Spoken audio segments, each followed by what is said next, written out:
është kryer një hetim epidemiologjik në këtë fermë, edhe dua të them që në krahasim me vitin e kaluar, kur nga hetimet epidemiologjike një shkak i pranisë murtajës ruminantëve vegjël ishte tregtia e lirë e kafshëve pa dokumentacion veterinar apo tregtia në zona ndërkufitare, tregtia e palishme.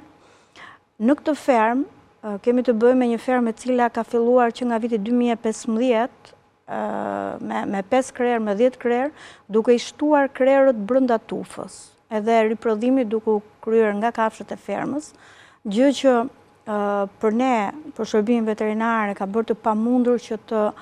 të kemi një origjinë të kësaj sëmundje, sepse nuk mund të themi që kemi futjen e kafshëve të tjera, duke qenë se edhe nga sistemi RUDA, gjatë 7 viteve të fundit, nuk ka asnjë futje të kafshëve të tjera, por vetëm riprodhim brenda fermës. Një fakt tjetër që na bën të vështirë dhe urgjinin e kësaj sëmundje është se kafshët në këtë zonë mbarshtrohen ose ushqehen në zona siç edhe ata i quajnë zabele, domethënë kur kontakti midis fermave është i pamundur, sepse secili ka ato zonat e veta ku edhe kullosin kafshët, domethënë që nuk ka patur edhe kontakt midis fermave me njëra tjetrën. Kjo nga njëra anë ka bërë të pamundur që ne të kemi një origjinë të sëmundjes, që themi për të konkluduar që nga na erdhi sëmundja, por nga ana tjetër është një gjë e mirë, sepse nuk kemi patur kontakt me fermat e tjera edhe nuk kemi në këtë zonë janë disa ferma të mëdha, relativisht se të mëdha quhen për zonat atje, domethënë, po jo, që kapin, jo një numër shumë i madh, po mesatare 200-300 krerë. Edhe fakt është që në gjitha këto ferma, janë gjithsej 5 ferma të mëdha, nuk kemi, të asnjëra nuk kemi patur praninë e shërbimeve klinike ose dyshuese. Pra, për ne ka qenë e pamundur që të kemi një shkak të jashtëm në praninë e këtij infeksioni. Domethënë që tani si mjek veterinar në tentativën, se kur rrin me njerëz të zgjuar do fillosh të zësh mend, të mësosh diçka.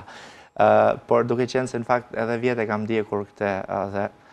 unë s'ka ndodhur ndonjëherë që të bëj 3 emisione rresht për një temë, por kjo duke ditë situatën e vjetshme dhe dëmët që u shkakton fermave nuk u kurseva në këtë hapësirë, siç dhe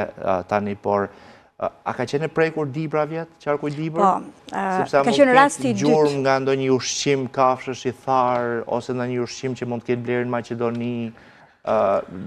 hipoteza, por... Në fakt, dibra ka patur rastin e dytë të shfaqur në vitin kaluar pas Shkodrës. Ka qenë dibra, unë jam marrë vetë me gjithë procesin e evidentimit, hetimit, epidemiologjik, domethënë të gjithë masave që merren pas shfaqjes së kësaj sëmundje, por në atë rast, sidomos në rastin e parë, se në dibër kemi pas të konfirmuar edhe 2 vatra, gjithsej 3 vatra, kishte kafshë ishin marrë nga tregu. Domethënë që ne e gjetëm edhe origjinën, e gjetëm edhe fermerin që kishte shitur, ishin marrë pa certifikat veterinare. Po kjo është shumë larg gjatë fermës që janë shfaqur këtë vit. Ajo ishte në Vrenjë, një fshat në njësinë Kastriot, ndërsa këto e kemi në njësinë Shupence, në Bulqis. Fakti që ky fermer e ka ushqimin brenda tokës vet, cikël të mbyllur, nuk ka lidhje. Domethënë nuk mund ta marrim si fakt që të ketë ndikuar në këtë. Jo, hipoteza ime është pyetja, thjesht për... Po, patjetër se edhe ne ja kemi bërë vetes të gjitha hipotezat se nga na erdhi. Duke dëgjuar njerëzit përgjigjen, fillojnë e mendojnë edhe ata për tufat e tyre, për fermat e tyre. Po, patjetër edhe kur kemi dërguar dhe kampionët në institut, kemi dërguar edhe për 2 sëmundje tjera, sepse edhe shenjat nuk ishin aq tipike sa në vitin e kaluar, kur kishim praninë e krustave, kishim një temperaturë të lartë, skuqe të qiellzës, që ishin dyshuese, temperatura e lartë, edhe fermeri thoshte kishin shumë etje për ujë, sepse ai vetë e kishte vënë re shenjat që në fillim që ka lajmëruar shërbimin veterinar,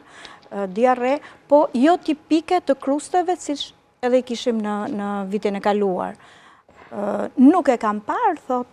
në ato që shprej, në intervistën që ne i bëjmë kur marrim, se mundohemi të bëjmë sa më shumë pyetje për të marrë sa më shumë të dhëna për inseminimin, për futjen, për ta kapur në një pikë që ai të thotë po i kam bler, i kam marrë, dhe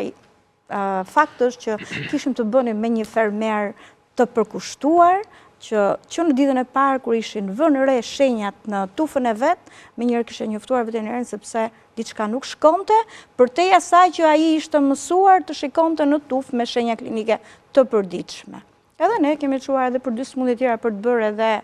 edhe diferencimin, domethënë. Rezultati laboratorik na